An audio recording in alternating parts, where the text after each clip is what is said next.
kami. Pintu surgamu terbuka mencurahkan hadirat-Mu. Ada kegerakan Roh Allah Tuhan di tempat ini.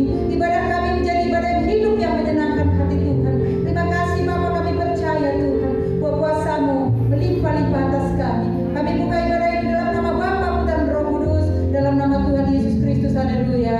Amin. Jemaat Tuhan silakan duduk kembali. Kita akan menyembah Tuhan.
buka pikiran kami, supaya kami mengerti setiap kehendak-Mu. Taruh firman-Mu dalam mulut bibir hamba, lidah hamba-Mu, hikmat kewahyuan yang benar untuk menyampaikan isi hati-Mu. Dan hamba-Mu sekali lagi berjanji akan mengembalikan segala hormat, pujian serta kemuliaan bagi-Mu. Setiap tipu daya muslihat iblis, siasat-siasat iblis yang memencuri sukacita kami, hadirat-Mu, hikmat-Mu yang Kau berikan bagi kami. Kami berdoa sehati patahkan kuasanya demi nama Yesus. Terima kasih Roh Kudus, Kau mengambil alih. Berbicaralah, sampaikan isi hati-Mu melalui hamba. Kami mau mendengar firman-Mu dalam nama Yesus. Haleluya, amin. Silakan jemaat Tuhan untuk duduk kembali. Shalom. Puji Tuhan, shalom. Ya, pagi hari ini baik jemaat Tuhan yang ada di tempat ini maupun yang live streaming di rumah, ya, mari kita belajar bersama-sama ya firman Tuhan. Tema pagi ini ya berharap kepada anugerah Tuhan. Amin. Yang terangkum dalam Mazmur 123.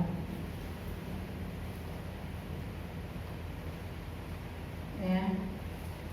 Bapak Ibu, sungguhnya ya minggu ini tuh saya menjadwalkan Pak Eldad ya, tapi tiba-tiba hari Jumat dia cancel, dia bilang nggak bisa, di sana nggak ada ganti pendeta, nggak dapat ganti. Ya, tadinya kalau tahu seperti itu, kita bisa jadwalkan yang lain ya, sebab sudah berapa minggu ya saya terus. Apa saudara bosan? Kalau saudara bosan bilang terus terang ya. Haleluya, kita baca bersama-sama firman Tuhan dalam Mazmur 123 ayat 1 dan 2. Demikian bunyi firman Tuhan. 2, 3. Nyanyian siaran. Kepadamu aku melayangkan mataku, ya Engkau yang bersemayam di surga. Lihat, seperti mata para hamba laki-laki memandang kepada tangan tuannya, seperti mata hamba perempuan memandang kepada tangan nyonyanya. Demikianlah mata kita memandang kepada Tuhan Allah kita sampai Ia mengasihani kita. Bapak Ibu jemaat Tuhan, kalau kita sedang berharap kepada anugerah Tuhan, ya, baik ketika kita mengalami mungkin banyak peristiwa, ya, entah itu sakit atau kesusahan ekonomi atau dalam keadaan terpuruk, apapun itu saudara yang dikasihi Tuhan, ya, kalau tidak ada satu orang pun atau satu siapapun lah, ya, tidak ada yang bisa menolong kita, hanya Tuhan yang dapat menolong kita. Tentunya kita akan berharap kepada Tuhan dengan penuh keyakinan yang teguh, amin. Sekalipun mungkin dikatakan bahwa tidak ada alasan untuk kita berharap, tetapi selain kasih Tuhan, Tuhan yang memberikan pengharapan dan janji kepada kita adalah Tuhan yang setia. Karena itu Daud berkata, kepadamu aku melayangkan mataku, ya Engkau yang bersemayam di surga. Lihatlah seperti mata para hamba laki-laki memandang kepada tangan tuannya. Saudara, ya, kalau seorang hamba laki-laki memandang kepada tuannya, pasti berharap ada uluran tangan. Amin. Seperti seorang hamba perempuan memandang kepada tangan nyonyanya. Anggaplah kalau seorang pembantu rumah tangga, saudara, ya berharap nyonyanya akan memberikan gajinya tepat waktu, atau sedang kasih Tuhan ada bonus tertentu, ya, karena sudah rajin, ya. Tapi hari ini saudara, ini bukan masalah pembantu atau karyawan atau apapun, tetapi adalah satu kiasan bahwa Daud, dia berharap kepada anugerah Tuhan. Dia gambarkan seperti seorang pembantu atau seorang saudara yang kasih Tuhan pegawai memandang kepada bosnya.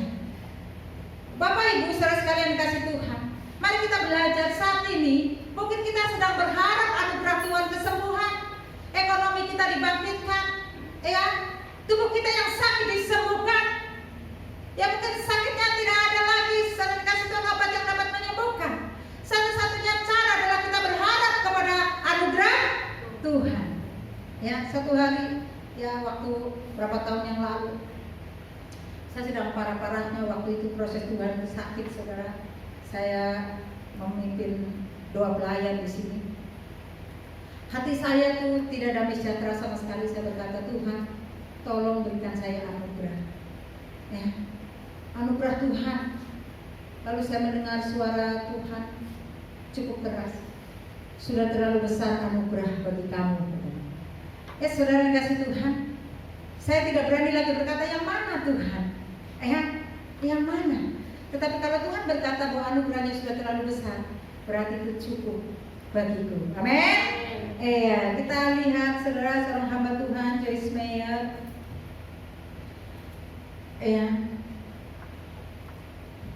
Saya bacakan bahasa Indonesia saja ya saudara, supaya nanti Bapak juga mengerti. Cara terbaik untuk memulai harimu adalah dengan berdoa begini, tanpamu aku tidak berarti apa-apa. Seorang hamba Tuhan Joyce Meyer berkata, saudara, ya sebaiknya, ya bukan hari ini atau satu hari saja, tetapi setiap hari saudara. Cara terbaik untuk memulai harimu adalah dengan berdoa begini, tanpamu aku tidak berarti apa-apa.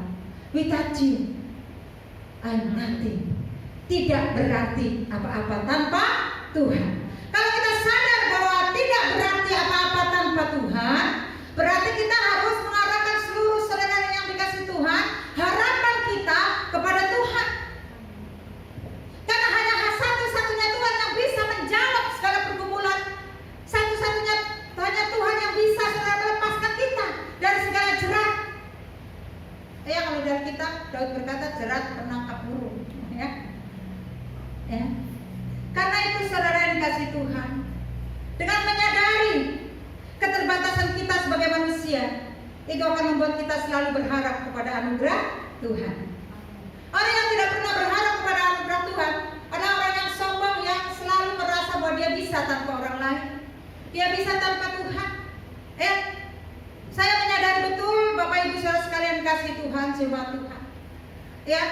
Ketika saya sedang dalam pergumulan, selama 5 tahun lebih, saya tidak pernah mengalami sukacita seperti kayak saudara. Mudah menyanyi sedikit langsung meneteskan air mata. Ada sukacita, kemana aja saudara ada sukacita. Tetapi Tuhan izinkan saya tidak mengalami sukacita saudara. Rasanya tidak nyaman sama sekali, karena saya terbiasa menikmati hadirat Tuhan. Di situ saudara kasih Tuhan, saya merasa tidak ada yang bisa menolong saya. Mungkin kasih sayang suami saya tidak bisa saudara memulihkan damai sejahtera saya. Kebaikan orang lain, pemberian orang lain tidak bisa saudara membangkitkan damai sejahtera saya. Mungkin ada kesenangan sedikit, tapi tiba-tiba saudara nanti hilang lenyap kesenangan itu, dan timbul lagi saudara tidak ada damai sejahtera. Dan saya tahu bagaimana caranya berharap kepada anugerah Tuhan. Seperti seorang hamba memandang kepada tangan nyonyanya. Namanya memandang kepada tangan nyonyanya Mungkin tidak terlalu banyak memandang wajahnya. Begitu nyonyanya turun, biasanya nyonya tuh kalau rumahnya tinggi mau gaji karyawannya, dia turun dari tangga. Dia bawa amplop. Seorang karyawan biasanya dia akan memandang amplopnya, saudara. Dia kan jujur lah saudara, pasti amplopnya. Dia lihat. Waduh, sudah bergajian nih. Saya kalau panggil orang yang kerja di rumah saya ada lain sedikit, saya bilang ini, sini. Ini pasti ada sesuatu yang lain. Kalau saya gantung baju saya yang saudara, satu hari saya dikasih baju bagus dari Jakarta. Setelah saya bilang, tolong cucikan baju saya ini. Saya sudah kecilkan, sudah apakan demikian rupa saudara supaya pas. Karena saya lihat ini baju mahal dan saya suka. Tapi rasanya pembantu saya itu lebih suka daripada saya. Dia gantung, dia pandang, lalu dia udah gak tahan lagi, dia bilang ke saya, Tante, kalau Tante sudah gak suka baju ini, 5 tahun lagi katanya, jangan kasih ke orang karena saya kalau ada pendeta datang atau teman datang, saya buka lemari, yang muat di kamu ambil. Saya tahu teman saya kurus-kurus, jadi saya buka aja, saya kan gemuk, kamu dia ambil semua. Jadi setelah dikasih Tuhan, nanti kalau sudah 5 tahun, Tante sudah gak suka, jangan kasih orang kasih saya. Memangnya 5 tahun kamu masih kerja sama saya? Ini kerja udah 11 tahun saudara. Kerja ini 11 tahun, dia kerja udah 11 tahun. Saya kalau punya pembantu tuh lama-lama, makanya jangan lihat wajah saya kira galak. Aku tuh gak cerewet di rumah. Saya gak suka marahin pembantu. Jadi saudara, nanti kasih. Lalu saudara, hati saya, bagaimana kalau saya menyenangkan dia? Saya kan tidak terlalu bahagia kalau saya pakai baju ini, tapi mungkin posisi dia bisa bahagia kalau dia pakai baju ini. Lalu saya keluarkan, saya gantung. Rupanya dia deg-degan, saudara. Lalu dia baru datang, dia langsung kejar saya, tante, kenapa baju ini sudah saya gosok, saya cuci, tante gantung di pintu? Tante mau kasih ke orang lain kan? Enggak, katanya kita suka banget sama baju ini. Iya kan? Iya. Nah, mau kasih siapa? Saya mau kasih kamu, karena kamu suka, lebih suka dari saya. Jadi sudah dikasih Tuhan. Apalagi Tuhan, itu cuma saya. Saya itu manusia, masih bisa berbuat dosa, masih bisa banyak keinginan. Tapi Tuhan itu tanpa dosa dan tidak banyak keinginan. Keinginannya ayat 1, supaya setiap kita anak-anaknya berbahagia, diberkati Tuhan dan masuk dalam kerajaannya. Karena itu ketika kita berharap kepada anugerah Tuhan, lurus hati kita, tulus, pandangan kita jangan berkedip, jangan tergeser oleh kebahagiaan atau kesenangan apapun yang ditawarkan oleh dunia ini. Kita belajar begitu saudara, memang tidak mudah. Tetapi kalau kita latihan setiap hari saudara, bisa karena terbiasa. Hidup ini latihan. Hidup ini adalah satu pelajaran. Karena selama kita masih ada dan hidup, pantang terus Tuhan, berharap kepada anugerah Tuhan, sadar bahwa kita tidak bisa berbuat apa-apa di luar Tuhan. Jadi Bapak Ibu, satu hari saya bilang sama suami saya, Pak, orang kayak istrinya Pak Pendeta ini dong, belikan saya make up. Dia panggil saya, saudara, ini aja saudara, orang Manado bilang berdarah ya, karena nggak mau belikan. Dia bilang, istri orang itu tuh jelek, kamu tuh sudah cantik, makanya mereka harus di make up. Padahal dia nggak mau belikan, saudara. Sebenarnya aneh-aneh aja, saya bilang gitu ya. Pernah saya ngomong seperti itu, saudara. Ya, jadi saudara berharap kepada anugerah Tuhan. Itu bukan berarti saudara, karena Tuhan itu terlalu jauh. Sekalipun Tuhan dekat, seringkali saudara Tuhan menguji hati kita. Amin. Sampai kedapatan hati kita ini saudara yang dikasih Tuhan, benar-benar saudara sadar bahwa di luar Tuhan kita tidak dapat berbuat apa-apa. Tanpa Tuhan kita nothing, katanya ya, kata Jasmine. Katanya saya mau banyak kecepatan saudara, ya, terlalu menyala-nyala. Sekarang saya pelan-pelan, karena saudara juga tidak terlalu padat ya, biar kedengeran. Lanjut sekarang, lebih lagi firman Tuhan ya. Yang pertama, ya,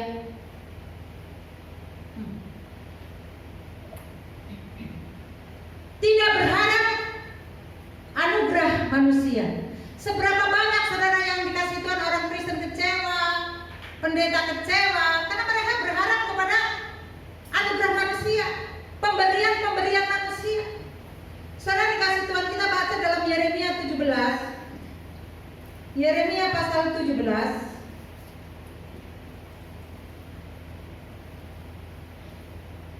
Ya, ayat 5. Beginilah firman Tuhan, terkutuklah orang yang mengandalkan manusia, yang mengandalkan kekuatannya sendiri, dan yang hatinya menjauh daripada Tuhan. Kalau kita berharap kepada manusia, tentunya kita tidak akan lagi berharap kepada Tuhan. Dan Tuhan berkata terkutuk. Kalau kita balik saudara, kenapa Tuhan begitu mau kita harap sama Tuhan? Kenapa begitu Tuhan ya mau kita mengandalkan Tuhan? Karena saudara dikasih Tuhan, Tuhan begitu mengasihi kita. Dan segala apa yang kita perlukan di dalam Tuhan itu ada. Satu hari saya pergikan ke Sungai saudara ya, ke Haulang, sambil datang mengunjungi pausku dan Pai. Tiba-tiba kami mau mandi di sungai ya. Memang sungai itu agak 10 km dari gereja di Salah. Mandi itu enak sekali. Bagaimana nih? Suami saya boleh merancang. Kalau kita nanti bawa makanan, lalu kita ibadah di Salah dulu, nanti besok kita mandi-mandi di sungai. Saya agak tertarik. Biasanya kalau ada ide suami saya tentang makanan, minuman, saya kurang tertarik. Hari ini saya agak tertarik. Iya ya, kita nih nggak bisa liburan ke kota, ke Banjarmasin nggak bisa, ke Jakarta ada COVID, ya.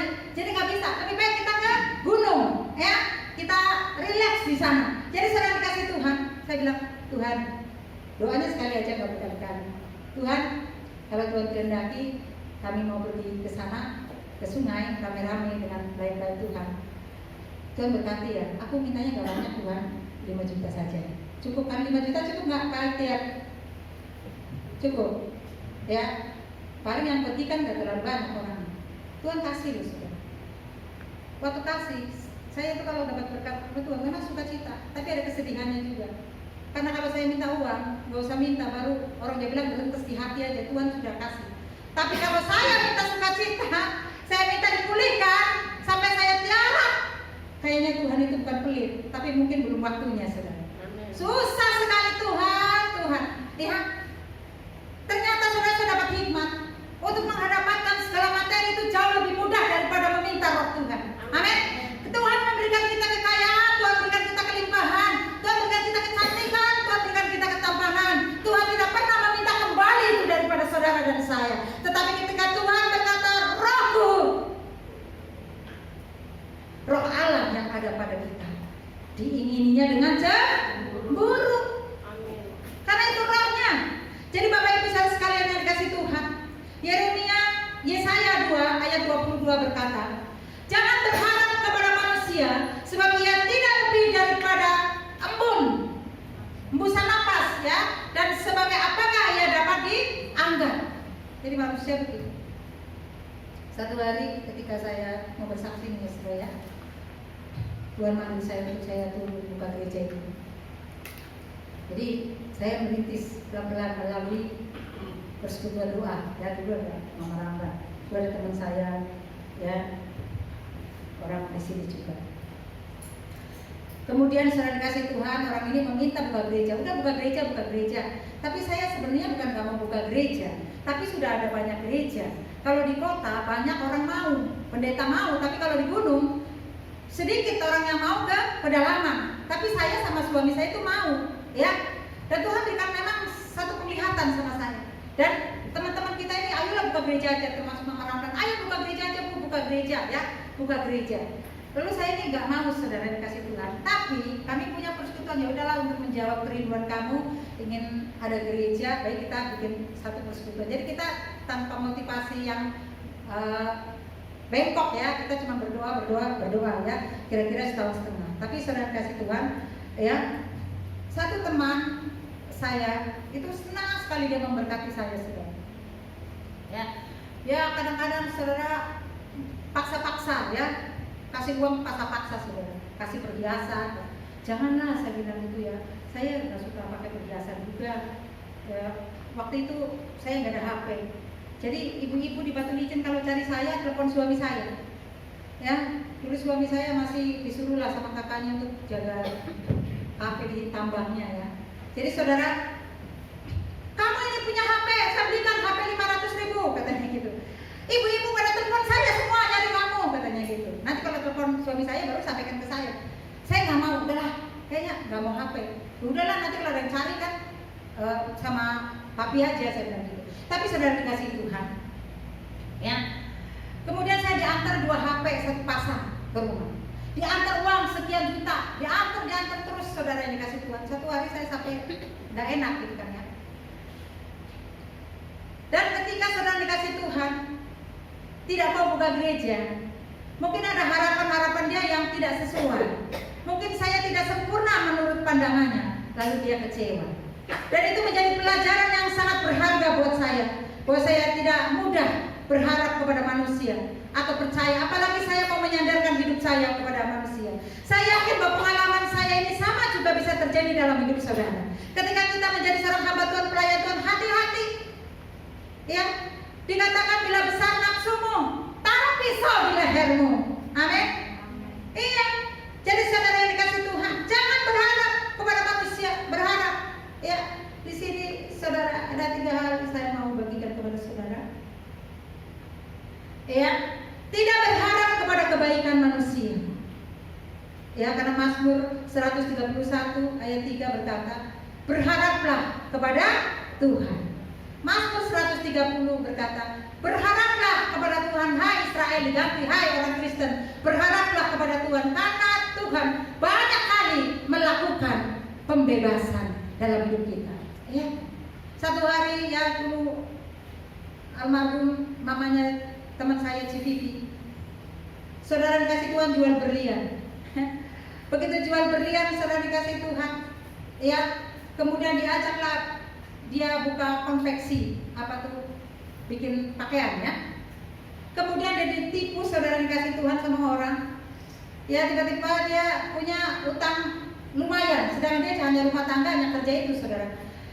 Suaminya nggak mau bayar, dia bilang langsung terus terang, "Wan nggak mau bayarin ya utang lo," katanya. Ya nggak apa-apa katanya. Kalau dia doa puasa, saudara, dia doa puasa sampai dia nggak punya uang.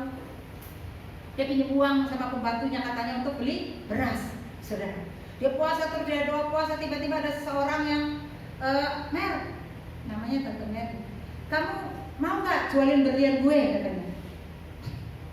"Tapi gue nggak punya pengalaman jual berlian." "Nggak apa-apa, Mai, kamu cari aja orang yang kamu kenal." Kemudian saudara dikasih Tuhan, dia berharap sama Tuhan, puasa setiap hari, dia berdoa supaya bagaimana bisa membayar utangnya. Lalu saudara, ya, dia ketemu dengan seseorang yang memborong berliannya. Akhirnya dibayar semua lunas utangnya tanpa bantuan suaminya, karena suaminya nggak mau bayarin utangnya. Jadi saudara dikasih Tuhan, mari kita belajar berharap kepada Tuhan. Jangan kita berharap kepada anugerah manusia, jangan kita berharap kepada kebaikannya, jangan kita berharap kepada pemberiannya. Kalau ada seseorang yang memberikan banyak hal kepada kita, itu karena Tuhan mengutus dia untuk memelihara hidup kita. Bukan itu sumber berkat kita, saudara. Sebab Tuhan bisa mengadakan segala berkat dari timur, barat, utara, selatan. Kalau kau bisa dipercaya, amin. Syaratnya itu kita bisa dipercaya, amin. Pagi-pagi saudara, nih minta duit. Suami saya itu nggak pernah panggil nama ya. Kepada saya nih minta duit. Saya ambil sendiri. Saya lagi cek firman Tuhan supaya nanti nggak salah. Ambil berapa Pak? Saya hisap, senyum gitu, ya. Nggak mau ngomong. Kalau nggak mau ngomong berarti dia ambil banyak, saudara. Oh, yang penting aku tahu aja kamu seperti ini. Jadi saudara dikasih Tuhan, itu Tuhan bagi kita. Sikap hati kita di dalam menantikan anugerah Tuhan itu sangat dihitung, dilihat oleh Tuhan. Bagaimana caranya kita mengelola berkat Tuhan? Bagaimana caranya kita mengelola kepercayaan Tuhan? Bagaimana kita bersikap terhadap orang yang baik kepada kita, orang yang murah hati kepada kita? Saudara kasih, tentunya kita senang kalau ada orang yang murah hati. Tentunya kita merasa terberkati. Tetapi saudara, jangan sampai hatimu melekat kepadanya. Amin. Haleluya. Jadi jangan pernah saudara berharap pemberian orang lain. Suatu saat dia tidak memberi lagi, engkau akan kecewa. Tetapi kalau engkau berharap kepada anugerah Tuhan, baik itu kesembuhan, baik itu berkat, baik itu saudara yang dikasih Tuhan, pemelihara Tuhan, engkau tidak akan pernah kecewa. Amin. 1 Petrus 3 ayat 12. Ya. 1 Petrus 3 ayat yang ke-12. Sebab mata Tuhan tertuju kepada orang-orang benar dan telinganya kepada permohonan mereka yang minta tolong. Ya. Jadi kalau saudara benar, saudara mohon sama Tuhan, suaramu didengar oleh Tuhan. Amin. Sebab kebenaran dan keadilan itu adalah senjata, perlengkapan senjata rohani. Ya. Karena itu mari kita berharap kepada kebaikan Tuhan, berharap kepada pemberian Tuhan. Tangan kita sudah terulur kepada Tuhan, mata kita tertuju kepada Tuhan, ya. Tidak berharap kepada kesetiaan dan kesalehan manusia. Saudara berharap kepada kesetiaan manusia, kesetiaan suamimu, kesetiaan pendeta, kesalehan pendeta, engkau akan kecewa. Karena pendeta juga saudara produknya sama, yaitu terbuat dari tanah, dan dia adalah manusia yang punya keinginan, kehendak, pikiran, perasaan. Kadang-kadang dia juga bisa jatuh di dalam dosa. Karena itu jangan pernah berharap kepada kesalehan manusia, karena engkau akan kecewa. Kalau kau berharap kepada kesalahan Tuhan, itu adalah saudara pasti bahwa Tuhan tidak akan pernah bercacat celah. Tetapi ketika kita berharap kepada kesalahan manusia, kita mulai melihat manusia, kita akan kecewa. Seberapa banyak orang Kristen, jemaat Tuhan, mereka undur dari gereja, mereka kecewa karena mereka melihat dan berharap kesetiaan dan kesalehan manusia. Saya ini tidak sempurna, banyak sekali kekurangannya. Kadang tidak sedikit saya suka bawa angin juga kadang di depan jemaat. Mungkin menurut orang, sebagian orang itu nggak sopan bu pendeta ini. Tapi itulah saya apa adanya, ya, supaya saudara tidak berharap banyak kepada saya karena saya terbatas. Jadi Bapak Ibu sekalian yang kasih Tuhan, Yesaya 64 ayat 6. Ya, coba bacakan yang sudah ketemu supaya lebih cepat.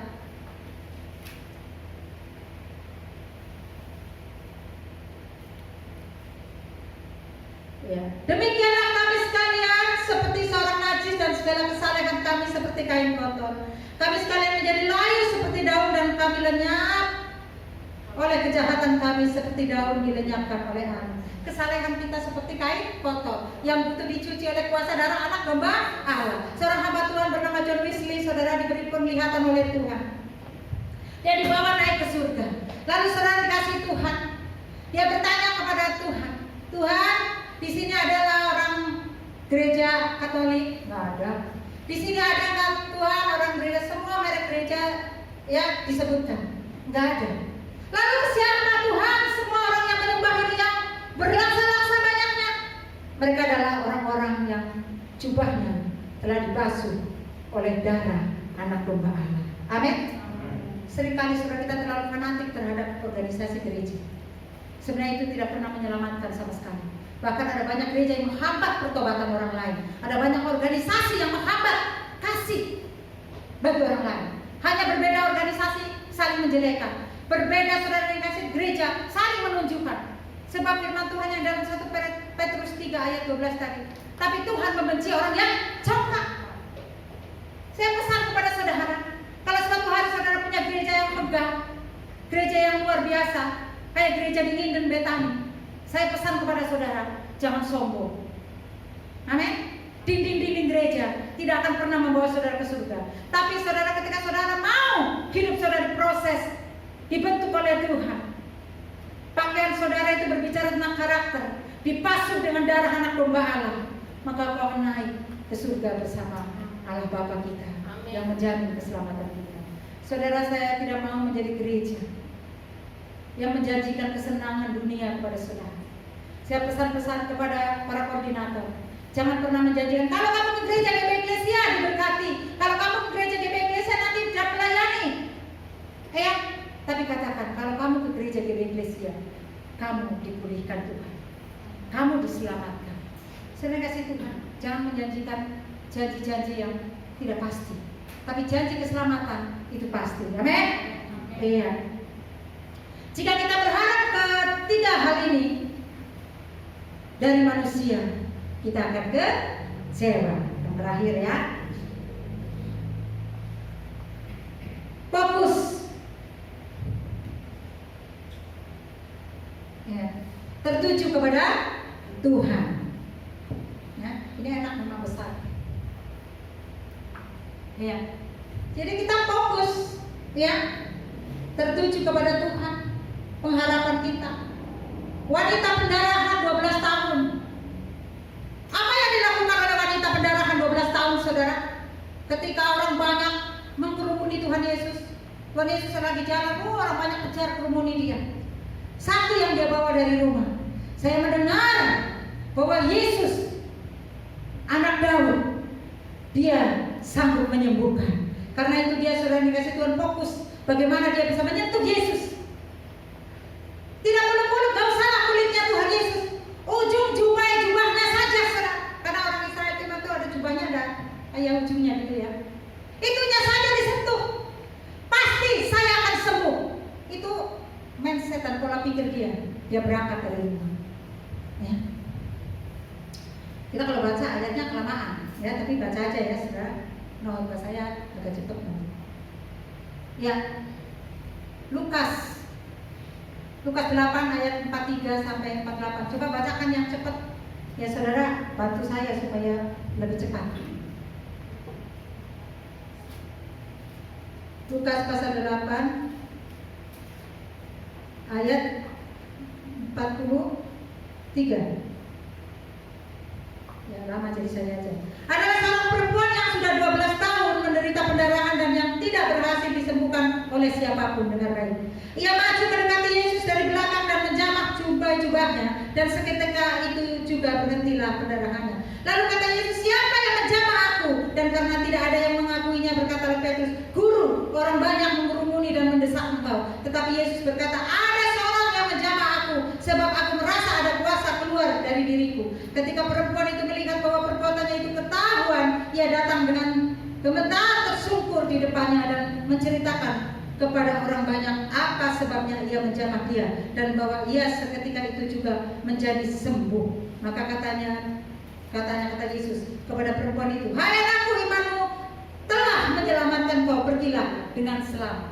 Sekalipun pada saat itu murid-muridnya, saudara dikasih Tuhan, mungkin menghalangi untuk menjamah Tuhan, tetapi perempuan ini, saudara, biasanya kalau di Israel, saudara ya, orang Yahudi itu orang yang semarkai atau lagi datang bulan, apalagi ini pendarahan sampai 12 tahun ya. Herannya kalau pendarahan, biasa orang pendarahan seminggu bisa meninggal, ini 12 tahun kok nggak meninggal ya, nunggu mujizat dari Tuhan Yesus. Jadi saudara dikasih Tuhan 12 tahun, dia menantikan anugerah dari Tuhan, dia berharap kepada anugerah Tuhan, tentunya luar biasa. Hari ini berapa tahun saudara sedang berharap kepada anugerah Tuhan? Saudara berharap istrimu bertobat, saudara berharap suamimu bertobat, saudara berharap saudara dikasih Tuhan segala sesuatu yang ada sekeliling kita baik. Berapa tahun saudara sedang menantikan anugerah Tuhan pada saat ini? Nantikan terus. Perempuan yang sakit pendarahan ini 12 tahun, dia saudara dikasih Tuhan mendapatkan anugerah Tuhan karena imannya percaya bahwa ketika dia menjamah jubahnya Yesus saja, dia bisa sembuh. Sekalipun desak-desakan, dia konsen. Mungkin saudara dikasih Tuhan dalam perkumpulan, kalau perempuan ini aduh terlalu banyak, apalagi saya orang sakit pendarahan, kalau ketahuan nanti sama orang-orang Farisi, nanti saya akan ditimpa dengan batu, saya akan mati. Tapi perempuan itu saudara dikasih Tuhan punya iman yang besar. Karena itu Yesus berkata, besar imanmu, pulang engkau diselamatkan. Saudara dikasih Tuhan, mari kita punya iman yang besar untuk mengharapkan anugerah Tuhan. Kadang saudara, ada orang mengharapkan anak sampai bertahun-tahun ya. Itu berharapnya seperti apa? Kalau mertuanya maaf kata nih, kalau orang, contohnya orang Batak atau orang Cina yang gak punya anak tuh saudara, itu diintimidasi terus kayaknya. Kapan punya anak? Kapan punya anak? Padahal kan ya saudara kasih itu mungkin bikin aja ya, tapi itu udah jadi-jadi. Kan bukan salah kita ya, tapi saudara kasih Tuhan. Itulah saudara kita berharap kepada anugerah Tuhan setia. Pasien Turi dulu berapa tahun, hampir 5 tahun belum punya anak. Teman saya Pak Narson itu 6 tahun saudara, belum punya anak. Sekarang berjel, sudah mau 4 ini. Yang satu kan meninggal ya, ini udah mau 4, hamil lagi. Teman saya CVP 10 tahun gak punya anak. Dia piara anjing, anjingnya terus saudara yang punya anak. Setiap orang datang ke rumahnya, "Ci, anjingku terus beranak, kamu kapan beranak?" Katanya gitu ya. Aduh, dia mengimani satu ayat firman Tuhan. Tuhan yang berikan rahim, masa iya Tuhan tidak membukanya? Dia imani, dia pegang saudara. 10 tahun kemudian dia punya anak 1, dia kasih nama Joshua. Kemudian berjel 2, akhirnya 3 dia yang menutup saudara, disteril dia sendiri. Jadi bukan Tuhan yang menutup kandungannya, Tuhan bukan terus saudara. Sampai dia bosan, dia tutup sendiri. Makanya saudara yang steril saudara sadar, minta anak nangis sama Tuhan, baru dikasih langsung ditutup. Saudara nggak mengimani firman Tuhan, Tuhan yang membuka, saudara yang menutup. Saudara bagaimana saudara ya? Minta mewah-mewah, sudah dikasih ditutup. Ya. Saya yang nggak ditutup, berhenti sendiri saudara. Suami saya pengen punya anak, dia bikin gambar anak cowok, taruh tempel situ. "Kamu pengen punya anak ya Pak?" "Iya." Setiap ketemu sama temannya doain, "Berkati Pak Elda dan Bu Marta Tuhan, kandungan Bu Marta berkati dalam nama Yesus, anak laki-laki kasihkan." Sudah berapa tahun? Sesinya udah 18 tahun lebih saudara, nggak beranak. Lalu ditanya Pak Elda, "Pak Elda, kenapa nggak punya anak?" "Nah, saya kan sudah berusaha membuat, tapi Tuhan yang menentukan," katanya.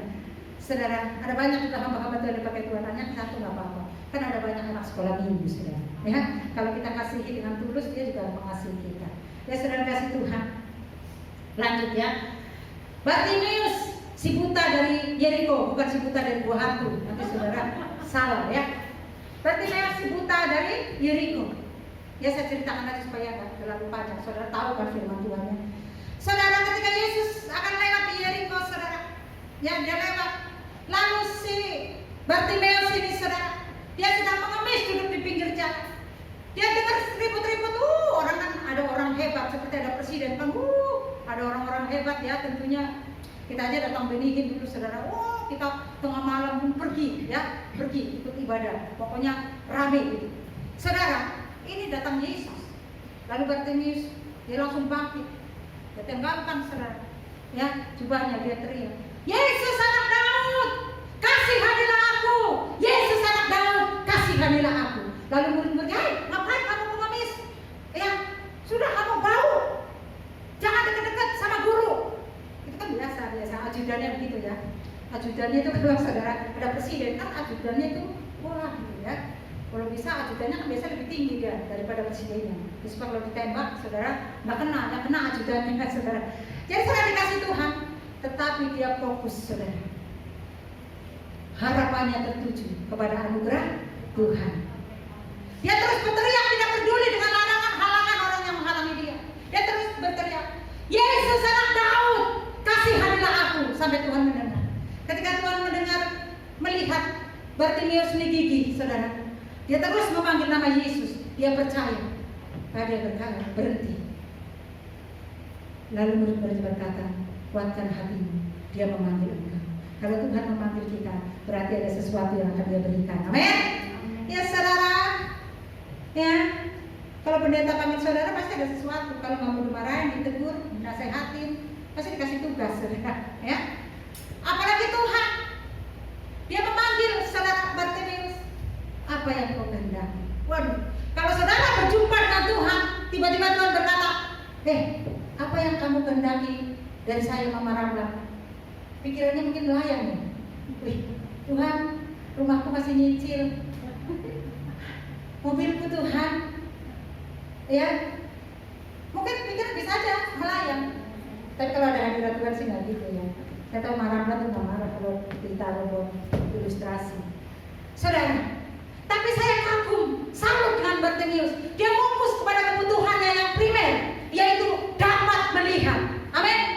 Ada anak-anak Tuhan tidak fokus kepada permintaannya sama Tuhan. Satu hari ada seorang hamba Tuhan berkata kepada saya, aduh saya ini ya kalau nggak bertani, saya ini nggak bisa beli beras, kekurangan uang. Karena di gunung itu kolektornya itu berapa? Ya, 10.000, 15.000 untuk hidup. 1 minggu mana cukup? Kan gitu. Oke lah, ada tanah di sana bro, gitu kami saya itu kalau itu dibeli, bro beli aja, nanti saya pinjam buat bertani. Lalu saudara, waktu saya pergi jalan ke Batu Biji, ada seorang bapak ngikutin saya terus sama pilot, ikutin terus. Ngapain orang ikutin terus? Saya kan presiden ikutin terus. Pilot kata ibu, aku mau ini sesuatu. Dia bilang gini langsung, ada tanah nggak di gunung, ya? Saya mau beli katanya, buat tanam-tanam apa-apa, gitu. Kalau pendeta tanam-tanam. Terus saya pikir saya ini nggak bisa nyangkul, saudara. Ya nggak bisa bertani, ya kan? Jadi saudara di jalan, kami bertiga kan jalan ke gunung. Udah tanahnya buat Pak Elat aja, tanahnya buat Pak Elat sama ibu.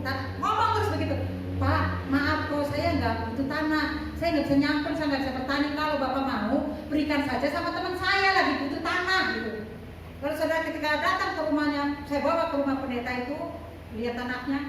Lalu duitnya dikasih, saya kasihlah ke pendeta itu. Begitu duitnya di tangan, berubah pikiran dia saudara. Langsung dia berkata sama saya begini, aduh tanah itu kok sengketa bro, katanya. Kalau sengketa kenapa kamu bilang?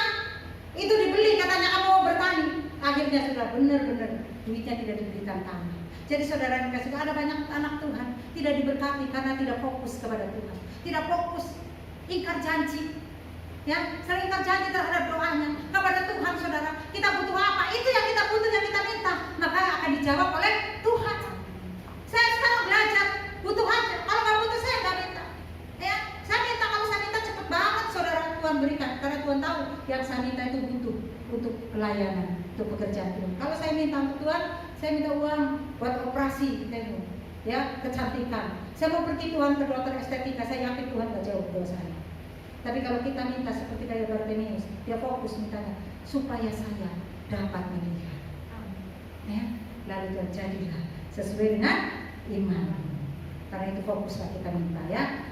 Yang Yusuf fokus kepada penglihatan ya, dalam Kejadian 37 ayat 9 ya, dia mendapat satu penglihatan ya, matahari juga bintang-bintang, apa tuh, bulan, bintang-bintang sujud menyembah dia.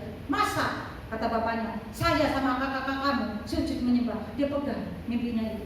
Walaupun dia sudah dijeburkan di sumur, dijual saudara kepada Potifar, saudara kasih Tuhan di penjara, tetapi karena dia saudara kasih itu fokus kepada janji Tuhan, kepada mimpinya itu, bahwa mimpinya itu berasal daripada Tuhan, saudara, maka itu tergenapi dalam hidupnya. Dia menjadi Perdana Menteri. Jadi saudara kasih Tuhan, apa yang dijanjikan Tuhan itu iya dan amin. Jadi kalau saudara mendapatkan penglihatan hari ini, imani, jadi sesuai dengan iman kita, ya.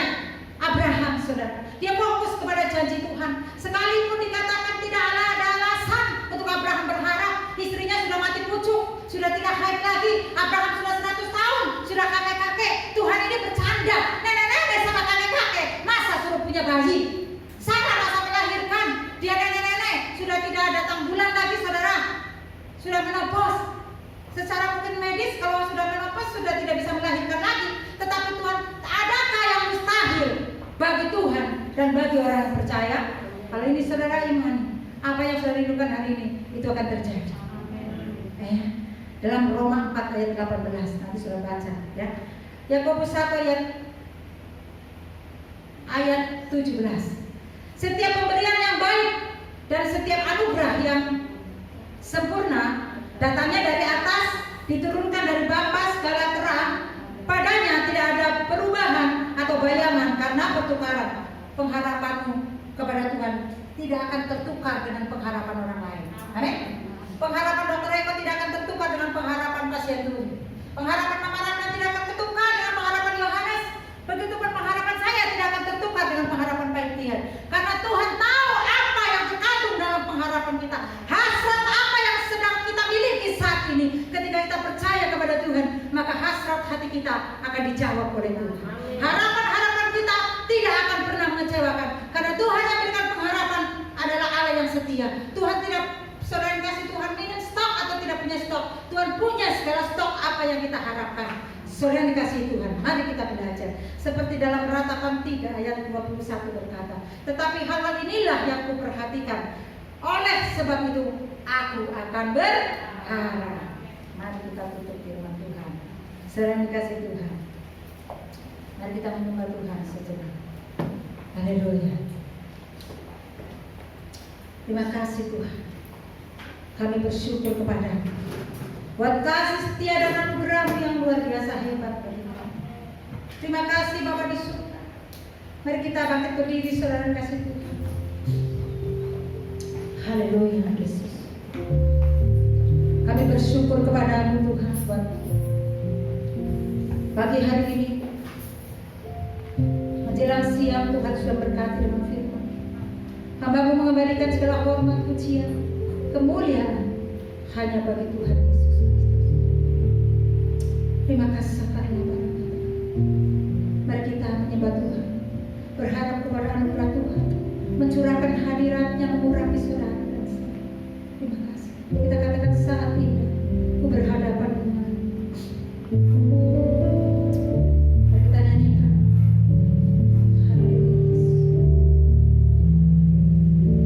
Sangat indah.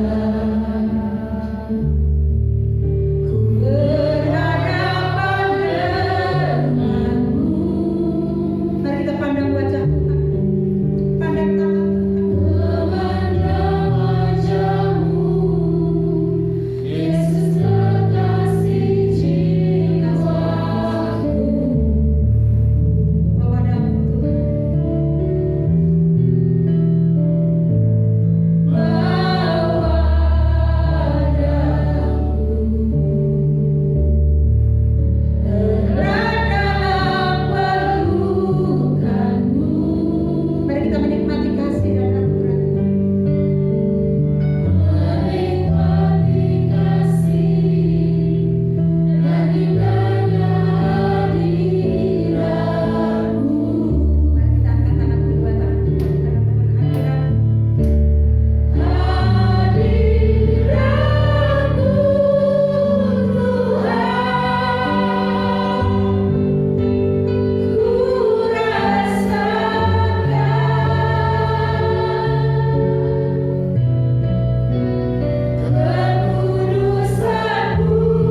Puji nama Tuhan. Saudara, kita tidak tahu sampai kapan kita beribadah seperti ini, tetapi mari kita belajar untuk berharap kepada anugerah Tuhan. Semoga tahun depan kita sudah bisa bebas beribadah. Amin. Tanpa intimidasi, tanpa ketakutan. Hari-hari ini pun saudara, kalaupun ya virus masih ada, kita serahkan hidup kita sama Tuhan. Amin. Ya, kita jangan ketakutan, kita jangan paranoid. Ya, tapi kita tetap berharap sama Tuhan, datang beribadah kepada Tuhan, karena hadirat Tuhan itu menguatkan kita. Amin. Kalau nggak ada hadirat Tuhan, waduh, kita ini bisa jahat saudara. Tapi kalau kita menikmati hadirat Tuhan, hati kita yang keras bisa jadi lembut. Ya. Nanti saudara, seperti biasa yang sudah saya umumkan, bahwa persembahan kolektif saudara itu ada di belakang. Ketika saudara mau pulang, saudara persembahkan di sini. Ya. Mari kita akhiri ibadah kita, saudara, karena pengumuman kan sudah seperti biasa seperti itu ya. Pulang saudara juga cuci tangan. Ya, saudara, ada hand sanitizer. Jangan bertumpuk-tumpuk saudara, karena disediakan cuci tangan itu banyak. Ya, karena itu saudara bisa teratur. Ya. Kalau yang punya masker kain, itu boleh saudara minta kepada penerima jemaat di depan itu disediakan masker ini ya saudara. Disediakan, ya, soalnya lebih bagus begini ya, lebih safety. Siapa tahu saudara virusnya takut sama masker saudara. Ya, mari kita bangkit berdiri, kita akhiri ibadah kita. Kita katakan besar anugerah-Mu berlimpah kasih.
kita ada jual stiker dananya untuk pembangunan ya, karena kita tidak buat Natal. Ini ada 2 kenapa?